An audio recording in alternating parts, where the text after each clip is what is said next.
La voirie est un sujet important pour les maires, puisque le sondage CGI Odoxa nous apprend que 8 Français sur 10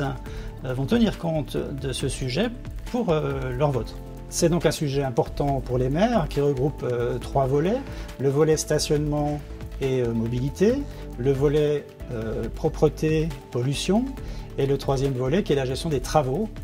en voirie. Je vais faire un focus sur la mobilité urbaine puisque nous accompagnons les collectivités sur ce thème d'importance, puisque 2 lois se sont succédées à courte échéance, la loi MAPTAM qui a pris en 2018 et la loi LOM plus récemment.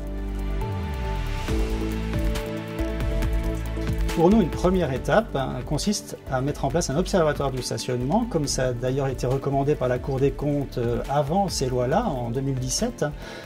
Mieux comprendre le stationnement, mieux comprendre comment il s'insère dans la mobilité urbaine est un enjeu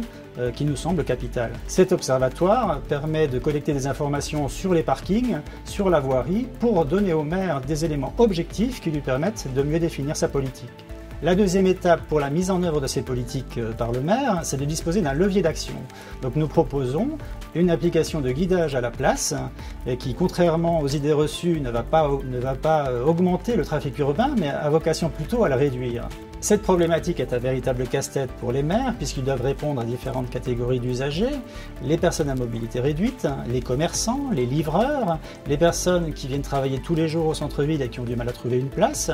d'où l'intérêt, grâce aux nouvelles technologies, de fournir des solutions qui permettent aux maires d'agir sur le comportement de ces usagers. Une de ces solutions, le guidage à la place, outre les vertus habituelles de réduction du trafic urbain, réduction de la pollution, va permettre aussi au maire d'agir sur l'usager en lui donnant de l'information qui va favoriser son choix et éventuellement le report modal, c'est-à-dire le report vers d'autres modes de transport que la voiture.